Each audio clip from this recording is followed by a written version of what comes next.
실제로 캄보디아 교민의 얘기를 들어보니까요, 태국이라는 말만 들어도 이를 바득바득 할 정도다. 결국에 누가 먼저 이렇게 물러서기가 어렵고 갈등이 쉽게 봉합되지 않는 경향을 보이기 때문에 단기간에 끝나지 않을 수 있다. 태국은 미국, 유럽, 한국 무기를 혼합한 정규군 체계를 갖춘 국가인 반면에 캄보디아는 중국의 지원을 바탕으로 비대칭 전력에 의존하는 구조다, 이렇게 볼 수 있고요. 태국과 캄보디아의 국력 차이가 큰데도 캄보디아가 태국과 정면 충돌에 나선 근본적인 이유는 무엇인가요? 이게 힘이 약한 쪽이 먼저 정면 충돌을 감수할 때는 대개는 선택지가 많지 않다는 뜻이거든요. 이번 충돌도 사실은 단순히 군사적인 계산만으로 봐서는 안 됩니다. 이게 양국의 정치 상황 그리고 경제 상황을 좀 같이 들여다봐야 하는데요. 일단 캄보디아부터 좀 살펴보면 캄보디아는 오랫동안 훈센의 독재 체제였습니다. 38년 동안 캄보디아를 지배를 했죠, 훈센이. 근데 2023년에 공식적으로 아들인 훈 마넷한테 총리직을 넘겨요. 근데 문제는 정치권 그리고 관료사회 전반에는 훈센의 영향력이 여전히 남아있다는 겁니다. 그러니 새 총리인 그런 아들 훈 마넷 입장에서는 아버지 같은 어떤 통치력, 장악력을 단기간에 확보하기가 쉽지가 않은 상황인 거죠. 근데 이런 상황에서 태국과의 갈등이 다시 격화가 됐습니다. 근데 캄보디아 사회는 역사적으로도 태국에 대한 반감이 굉장히 강하죠. 실제로 그 캄보디아 교민의 얘기를 들어보니까요, 태국이라는 말만 들어도 이를 바득바득 할 정도다라고 하더라고요. 그러면 훈 마넷 입장에서는 내부 결속이 필요한 시점에 외부 갈등에 강경하게 대응을 하는 게 정치적으로 어떻게 보면 가장 즉각적인 카드가 되는 겁니다. 그러니까 군사적인 승산보다는 국내의 통치 안정 그리고 권위 확보가 우선된 선택이다. 그렇기 때문에 이런 위험을 감수하고라도 태국과의 정면 충돌을 이어나가고 있는 것이다. 이렇게 해석을 할 수 있겠습니다. 근데 정치 상황만 있는 건 아니고요. 경제 상황도 좀 상당히 영향을 미쳤다고 저는 생각을 하는데요. 최근에 그 아시아개발은행이 캄보디아 성장률 전망을 하향 조정을 했습니다. 여기에 캄보디아 경제의 핵심이 의류 그리고 신발 산업인데요. 이게 미국의 고율 관세 압박에 노출이 돼 있어요. 그러니까 나이키, 아디다스 같은 글로벌 브랜드의 생산 기지인데 그게 오히려 리스크가 된 겁니다. 그리고 가장 큰 문제는 지금 미국이 캄보디아를 거점으로 한 온라인 사기 범죄에 대해서 단속과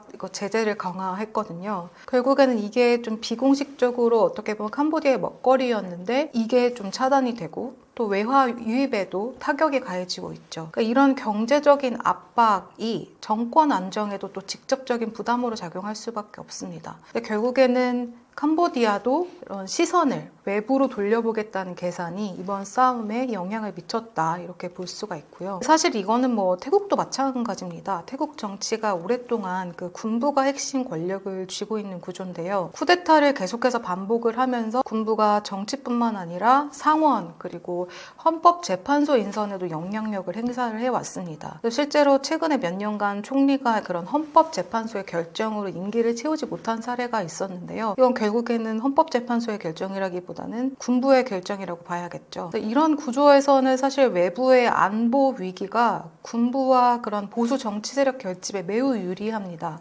그러니까 국경에서 충돌이 발생을 하면 정부는 안보 수호를 내세워서 지지층을 묶을 수가 있는 거고 정치적인 책임 논쟁은 이제 뒤로 밀리게 되는 거죠. 실제로 최근에 태국은 대홍수 대응 논란에 휩싸였고요. 경제적인 불안 그리고 스캠 범죄 조직과 내각의 유착성 때문에 정부의 신뢰도가 좀 떨어지는 상황이었습니다. 최근에 그 아누틴 정부 지지율을 보면 48%에서 23%로 반토막이 났거든요. 이런 문제가 있었다. 이런 시점에서 캄보디아하고 교전이 발생을 하면서 태국 국내 정치의 초점이 빠르게 안보 그리고 민족주의 이슈로 이동을 했습니다. 그리고 교전이 시작된 지 며칠 지나지 않아서 태국 선관위가 오는 2월에 총선을 치르겠다 이렇게 공식 발표를 하는데요. 그 묘하게 맞물린 이 타이밍이 많은 전문가들이 주목하는 지점이고요. 그러니까 결국에는 태국 역시 지금 국내 정치 상황을 봤을 때 이 캄보디아와의 충돌이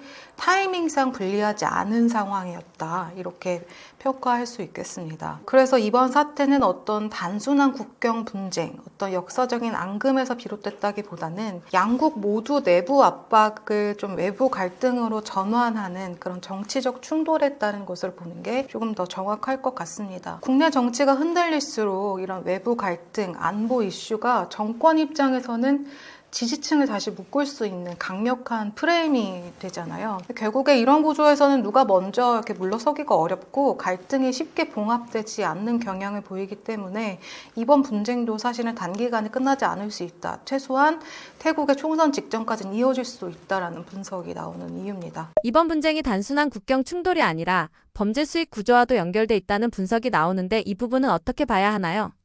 이번에 그 태국군이 F-16 전투기를 폭격한 캄보디아 로열힐 카지노라고 있잖아요. 거기가 림헝이라는 캄보디아 상공회의소 부총재 소유입니다. 그럼 림헝은 누구냐? 취재해보니까 훈센 가문의 쩐주예요. 쉽게 말하자면. 이번 태국 캄보디아 충돌의 큰 줄기 중 하나가 캄보디아의 카지노 범죄단지 스캠 사기 문제입니다. 캄보디아 훈센 가문한테 카지노는 그야말로 마르지 않는 돈줄이거든요. 이 돈줄이 지금 흔들리기 시작한 거예요. 이게 태국과의 정면 충돌을 불사하는 또 하나의 이유입니다. 캄보디아 카지노 사업이 1990년대 후반에 국가의 새로운 먹거리, 이 관광 산업과 함께 좀 부흥하기 시작했는데요. 캄보디아가 국경을 개방을 하고 카지노 단지를 좀 본격적으로 형성을 하기 시작합니다. 캄보디아가 북쪽으로는 라오스, 또 서쪽으로는 태국, 동쪽으로는 베트남 국경하고 맞닿아 있는데 라오스는 경제력이 떨어지고 태국 관광객이 좀 사행성이 강하다 보니까 말하자면 태국 관광객을 상대로 캄보디아가 호객행위를 하기 시작해요.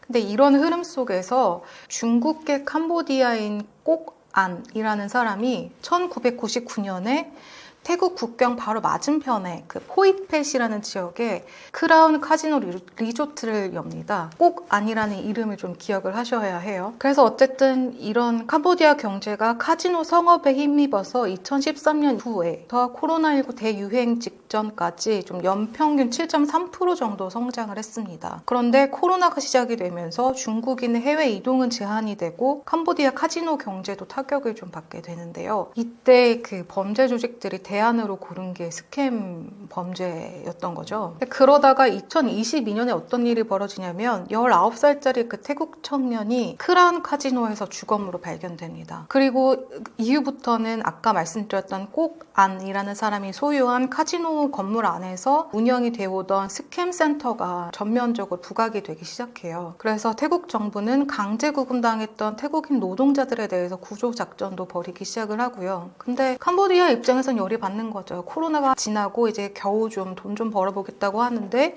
태국이 쳐들어오니까요. 이거는 영토 침해다, 주권 침해다 이렇게 반발을 합니다. 그러다가 이제 스캠 범죄에 대한 논란이 6월 달에 한 번 더 불거지는데요. 이때 무슨 일이 있었냐면 그 아버지 훈센이 탁신 총리 막내딸, 그러니까 태국 전 총리죠. 패통탄 친나왓과의 통화를 폭로하면서 이 캄보디아 국경지대 스캠 범죄에 대한 논란이 재점화가 됩니다. 그래서 패통탄은 좀 국경 분쟁을 해결하려고 말하자면 훈센 삼촌한테, 그만큼 친밀한 훈센 삼촌한테 전화를 하는데 이 삼촌이 통화 녹취록을 뿌려버려요. 그러면 태국 군부 입장에선 태국 군부에 대한 패통탄 총리의 통화 내용이 유출이 되니까 태국 군부는 헌법재판소를 동원해서 패통탄을 잘라버립니다. 그래도 훈센은 태국이 스캠 범죄 진압을 빌미로 해서 캄보디아 영토를 침범을 했고 또 주권을 침해하고 있기 때문에 통화 내용을 부득이하게 공개할 수밖에 없었다는 입장이었던 건데요. 이런 훈센의 배신 때문에 패통탄의 아버지인 탁신 친나왓이 훈센하고 가까운 그 캄보디아 거물들이 태국인을 겨냥한 그런 카지노, 스캠 사업을 장악하고 있다 이렇게 폭로를 합니다.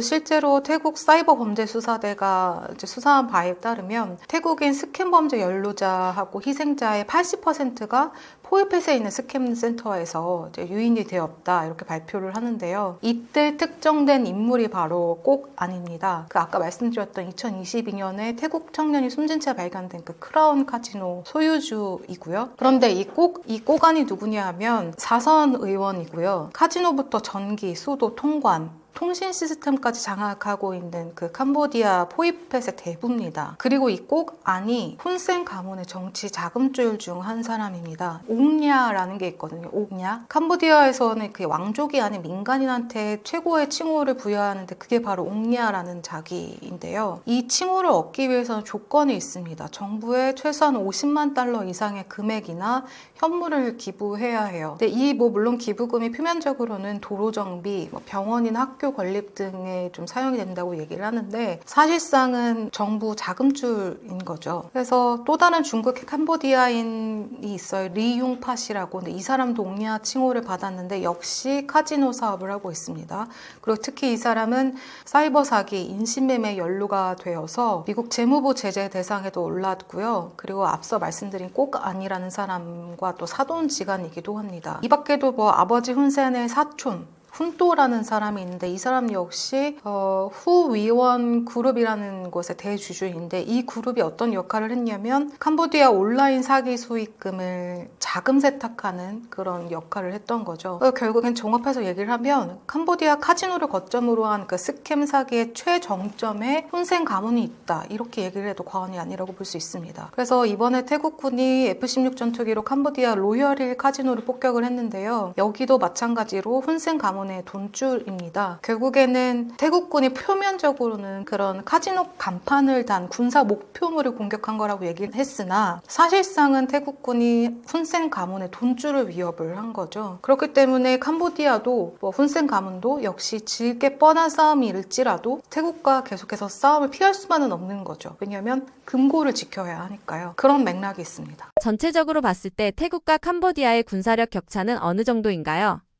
군사력은 태국이 압도적인 우위입니다. 특히 F-16을 보유를 하고 있죠. 근데 반면에 캄보디아는 공군력이 거의 전무하다시피 합니다. 그래서 올해 기준으로 군사력 순위를 보면 태국은 세계 25위권인데 캄보디아는 95위권이에요. 그러니까 거의 70계단 차이가 나는 거죠. 이거는 단순한 순위 차이가 아니고요. 실제로 전쟁을 수행할 수 있는 능력의 격차를 말합니다. 일단 병력부터 살펴보면 태국은 현역병이 한 36만 명 정도 되는데 캄보디아는 12만 명 정도거든요. 그러니까 태국이 3배 정도 많은 셈인 거죠. 여기에 예비군까지 포함하면 태국은 60만 명 가까이 되는데 캄보디아는 20만 명 수준으로 격차가 훨씬 더 벌어집니다. 국방 예산 차이도 좀 큰데요. 태국은 연 57억 달러를 국방에 쓰는데 캄보디아는 13억 달러밖에 좀 지출을 하지 않고 있거든요. 4배 이상 차이가 나는 셈이죠. 이거는 결국에는 군사 의지의 문제라기보다는 국가 경제력 차이에서 비롯된 거다라고 볼 수 있습니다.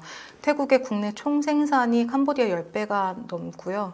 그래서 이런 군사력 차이가 빚어질 수밖에 없다. 공군력은 좀 비교 자체가 어려운 수준이에요. 태국 공군은 4만 6천 병력의 전투기만 110대 이상입니다. 미국제 F-16, 스웨덴제 그리펜, F-5 전투기 이런 것들을 운용을 하고 있고 조기 경보 통제 능력도 있거든요. 이번에도 태국이 전투기를 실전 투입해서 캄보디아 군사 거점을 공습한 것만 봐도 얼마나 그 캄보디아에 비해 공군력이 우위에 있는지를 알 수가 있습니다. 반면에 캄보디아 공군은 병력이 1,500명 수준밖에 안 돼요. 전투기는 한 대도 없습니다. 수송기, 헬기가 전력의 대부분이기 때문에 제공권을 상실한 상태라서 사실상 대응이 조금 어렵다. 이렇게 볼 수가 있습니다. 그 국제 군사 분석 기관들의 분석을 좀 살펴봐도 태국 공군은 좀 동남아에서 가장 잘 훈련된 장비가 잘 갖춰진 전력 중에 하나로 평가가 되고 있고요. 지상 전력에서도 태국이 좀 앞섭니다. 태국 육군이 24만 5천 명 규모의 전차 400대, 장갑차 1,200대, 포병 2,600문을 보유하고 있고 현대적인 전차 전력을 갖추고 있다. 근데 여기에 이제 태국은 미국 유럽 무기뿐만 아니라 우리나라 한국산 무기체계도 운용을 하고 있거든요. 그래서 전력을 굉장히 다변화하고 있다는 점을 좀 특징적으로 꼽을 수가 있습니다. 반면에 캄보디아 육군은 한 7만 5천 명 정도 규모밖에 안 되거든요. 전차도 200대 정도밖에 없습니다. 그런데 이 전차들도 또 대부분이 냉전 시절에 제작된 구형이라서 성능 그리고 생존성에서 좀 한계가 뚜렷하고요. 전반적으로 좀 태국군에 비해서 캄보디아군은 열세다 이렇게 평가할 수 있겠습니다. 대신에 캄보디아가 의지하고 있는 게 하나 있는데 그게 다연장 로켓포거든요. 이번에도 캄보디아가 국경에서 태국 쪽으로 다연장 로켓포들을 쏘는 모습을 쉽게 볼 수가 있어요. 그러니까 수량 면에서 일단 태국보다 앞서 있고 특히 그 중국제 장거리 로켓을 통해서 기반 시설을 좀 위협할 수가 있는 상황입니다. 중국은 10년 동안 캄보디아 군사 현대화를 지원을 해왔기 때문에 제한적이나마 캄보디아가 좀 비대칭적이지만 전력을 구축을 할 수 있었다. 결국에는 이 군사력 차이를 얘기할 때 구도는 분명합니다. 태국은 미국과의 오랜 군사협력, 그리고 미국, 유럽, 한국 무기를 혼합한 정규군 그런 체계를 갖춘 국가인 반면에 캄보디아는 중국의 지원을 바탕으로 좀 비대칭 전력에 의존하는 구조다 이렇게 볼 수 있고요. 특히 태국이 그 한국산 KGGB 정밀 유도폭탄을 좀 보유를 하고 있어요. 이걸 사용하는 모습들이 간간히 포착이 되고 있거든요. 그래서 이번 분쟁이 좀 단순히 국경 충돌을 넘어서서 미중의 대리전 성격을 띈다는 분석도 나오고 있고요. 또 한국 방산 시장에서는 이제 캄보디아의 다연장 로켓포 사용에 맞서서 태국이 이것을 탐지하는 그런 LIG 넥스원의 대포병 레이더 같은 것들을 좀 추가로 구매할 수 있다. 이거는 K방산의 기회 요소다. 이렇게 평가하는 분들도 있습니다. 캄보디아가 중국의 지원을 등에 업고 있다는 분석이 나오는데 중국이 배후에 있다고 판단하는 핵심 근거는 무엇이라고 보시나요? 태국하고 분쟁 직전에 중국이 캄보디아에 대규모로 무기를 공급한 정황이 있어요. 그 뉴욕타임스 보도를 보면 태국 정보당국이 문서 작성학을 좀 이슈해서 보도를 했는데요.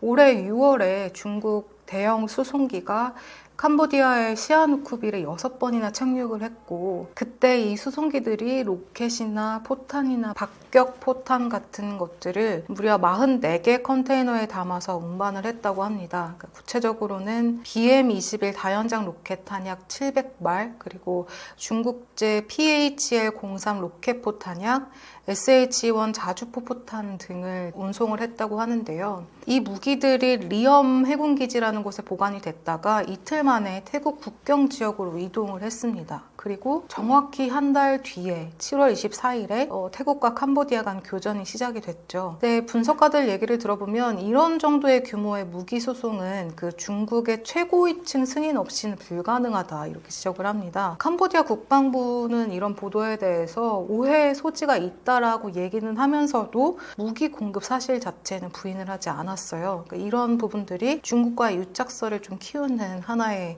배경이고요. 두 번째는 아까 말씀드렸던 리엄 해군기지인데요. 이게 중국 비밀기지 의혹을 받는 곳입니다. 올해 4월 5일에 캄보디아 그 시아누쿠빌에서 리엄 해군기지가 공식 개소했는데요. 그 훈마네 총리가 직접 참석을 했고요. 리엄 해군기지는 중국이 2022년부터 자금을 대서 대대적으로 좀 확장 공사를 했어요. 그리고 이곳에 중국과 캄보디아의 합동 군수훈련센터가 들어섭니다. 그리고 여기엔 당연히 양국군 인력이 상주를 하고요. 근데 미국은 이 기지가 중국 해군의 그런 해외 전진기지가 될 거다, 비밀기지가 될 거다 이렇게 우려를 해왔습니다. 월스트리트 저널 같은 경우에는 중국이 30년간 이 기지 사용권을 확보하는 비밀협정을 맺었다고 보도하기도 했고요. 네, 캄보디아는 부인을 하지만 또 작년에 중국 그 해군 군함 2척이 몇 달간 이 기지에 정박한 적도 있었습니다. 근데 이 기지가 지정 확정으로 굉장히 중요합니다. 리엄 기지가 태국만의 위치에 있어서 남중국해 그리고 말라카 해협에 대한 접근성이 좀 좋아요. 그래서 중국 입장에서는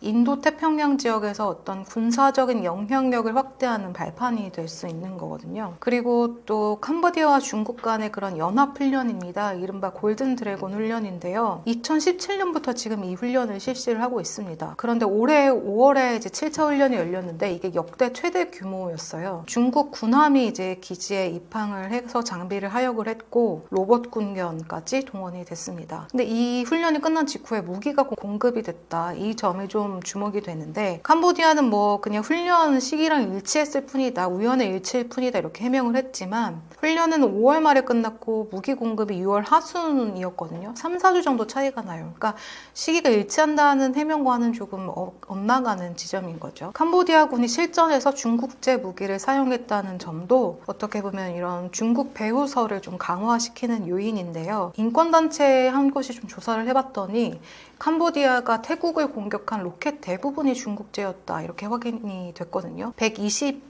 H-40 포탄 같은 그런 중국산 탄약이 전장에서 확인이 됐고요. 그리고 14일에는 태국군이 캄보디아군이 남기고 간 대전차 미사일을 노획을 했는데 그게 GAM-102LR이라는 미사일인데 이게 중국제 5세대 유도 미사일이에요. 네, 태국군은 이제 이 미사일이 언제 캄보디아에 전달이 됐는가 확인 중이기는 한데 언제 확인이 됐는지 아직 정확하게 확인은 되지 않고 있습니다. 종합하면 중국의 역할이 조금 이중적이라고 볼 수가 있어요. 한쪽에서는 무기를 공급을 하면서 다른 한쪽에서는 휴전을 중재하고 있거든요. 사실 중국은 태국을 적대시할 이유는 없어요. 태국의 그런 역사적인 과거를 들여다봐도 중국과의 굉장히 밀접한 관계이기 때문에 근데 다만 이제 어떻게 보면 중국 입장에서는 캄보디아가 일종의 고객인 거죠.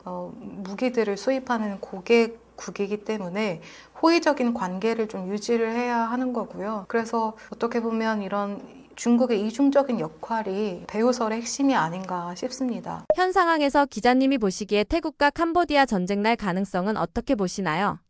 일단은 먼저 명확히 해야 될 게 있는데요. 양국 모두 아직 공식적으로 전쟁을 선포하지는 않았습니다. 태국은 일단 그냥 계엄령만 좀 선포한 상태고요. 국제법상으로 선전포고 없이 이런 무력 충돌이 계속되는 어떤 비선언 전쟁이다 이렇게 볼 수가 있겠습니다. 그런데 이게 전면전으로 공식 전쟁으로 확대가 되겠느냐? 일단은 양국 모두 전면전을 원하지는 않는다. 이게 전문가들의 분석이거든요. 아까 말씀드렸다시피 태국은 좀 압도적으로 군사 우위를 점하고 있고 캄보디아는 외교적인 수단을 통해서 피해자 이미지를 좀 구축을 하고 있습니다. 각자 다른 방식으로 목표를 추구를 하고 있다는 건데요. 물론 뭐 확전 위험이 아예 없는 건 아닙니다. 분명히 존재는 합니다. 우선 그 태국의 국내 정치 상황인데 아누틴 총리가 12월 12일에 의회를 해산을 하고 2월 8일에 조기 총선을 앞두고 있어요. 태국 정부가 선거 전에 어떤 강경한 노선이 정치적으로 유리하다 이렇게 판단을 하면 이번 분쟁이 뭐 확전까지는 아니더라도 2026년 초까지 지속될 위험이 있는 거고요. 민족주의 정서가 과열된 점도 사실은 좀 우려스러운 지점입니다. 그 양국 모두 교과서에서 이 영토 분쟁을 가르치고 있고 또 온라인상에서는 각종 이제 논쟁이 벌어지고 있는 상황이에요. 갈등 관리의 부재라고 평가를 할 수가 있는데 이런 부분들이 조금 확전을 키우는 요인이다 평가할 수 있겠습니다. 이뿐만이 아니라 군부대 간의 어떤 우발적인 충돌 가능성도 당연히 존재를 합니다. 분쟁 지역에 군대가 밀집해 있기 때문에 과거처럼 어떤 일상적인 그런 순찰도 도발로 오인이 될 수가 있고 모호한 움직임이 좀 있다고 하면 이게 빠르게 무력 대응으로 이어질 수 있는 거기 때문에요. 여러 가지 좀 확전 요인은 있다. 확전 가능성은 존재한다. 이렇게 분석할 수 있고요. 근데 다만 확전을 억제하는 요인도 존재합니다. 일단 경제적인 비용 문제인데요. 태국이 캄보디아를 상대로 한 수출이 10월에 전년 대비 67% 정도가 급감했어요. 캄보디아 이주 노동자들도 이제 태국 땅을 떠나는 현실인데 이렇게 되면 사실은 노동시장에 좀 타격이 불가피한 거죠. 그리고 이런 분쟁의 반복 때문에 캄보디아도 관광 산업이 좀 직격탄을 맞고 있습니다. 앙코르와트 방문객 같은 경우에는 5월 이후에 20% 이상이 줄었다고 하거든요. 그러니까 분쟁이 길어질수록 양국 모두에게 불리한 상황인 거죠. 다른 하나는 이제 국제사회의 압박도 어떤 억제 요인인데요. 뭐 중국은 물론이고 미국도 아세안도 다 분쟁 확대를 원하지는 않습니다.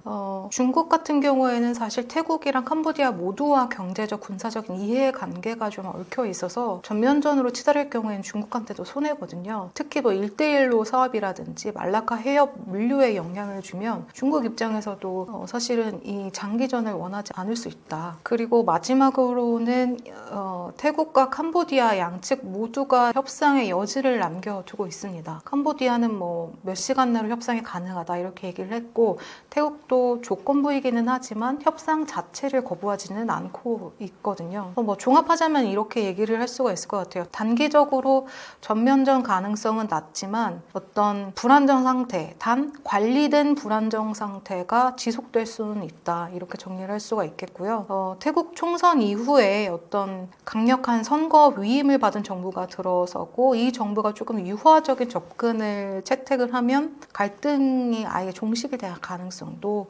상당합니다.